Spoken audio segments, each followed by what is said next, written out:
Ce 27 février 2016 s'est tenue, dans la station de Saint-François-Longchamp, la 7e conférence internationale des améliorations humaines, à savoir Augmented Human.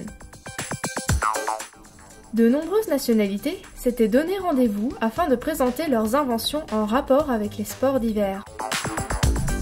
De jeunes Japonais nous dévoilent leurs combinaisons capables de résister à n'importe quel choc.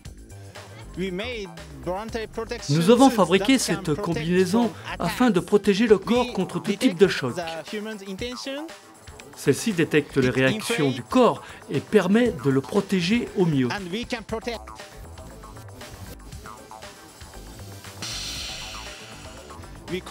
La résistance de cette combinaison a été confirmée par des tests et on a hâte de l'essayer sur le terrain.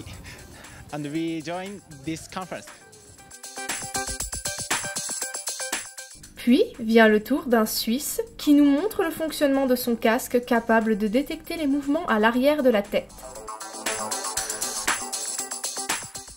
Il y a des capteurs à l'arrière du casque qui détectent ce qui se trouve derrière vous. Ces capteurs activent ensuite des lumières installées à l'avant du casque qui vous permettent d'avoir une sorte de vision de ce qui se trouve derrière vous. Ce casque permet avant tout de prévenir les éventuelles collisions sur les pistes.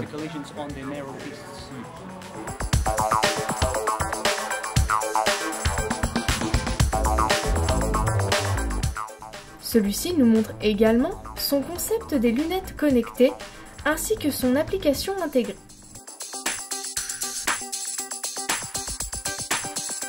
On peut voir dans nos lunettes des photos ou des parcours des pistes déjà effectués par des skieurs qui ont voulu partager leur expérience. Notre application permet de stocker toutes ces informations afin que d'autres personnes puissent aussi les utiliser.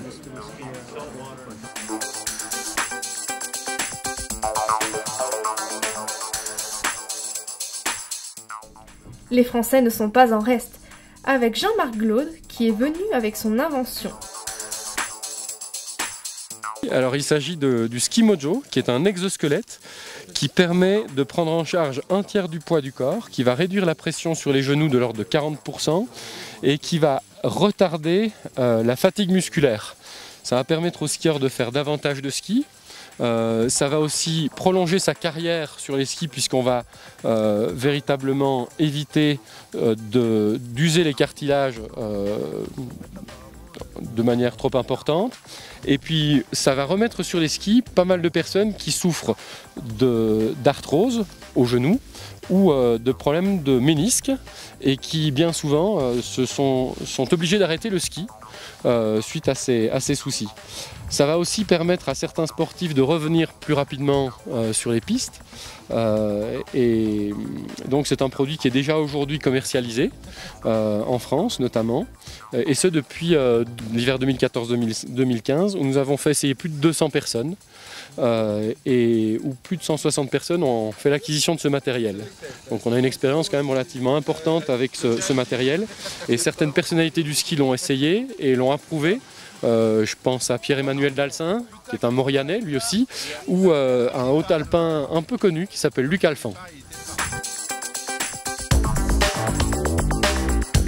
C'est vraiment intéressant et très surprenant en fait.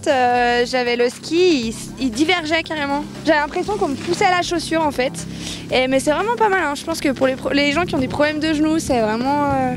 Enfin moi qui ai des problèmes de genoux, je pense que je vais plus m'y intéresser mais hors compétition. Pour enseigner ce que je pense que je regarderai un peu plus de près. Mais c'est vraiment sympa, mais il faut vraiment trouver le bon réglage. Je trouve que ça me paraît un matériel assez intéressant. Je vais essayer d'abord par curiosité, bien sûr. Nous, on est professionnels du ski. On a des jeunes, des moins jeunes qui se blessent. Alors comment, effectivement, pouvoir les aider à mieux se remettre sur les skis, peut-être à moins fatiguer quand il y a des traumatismes au niveau des genoux.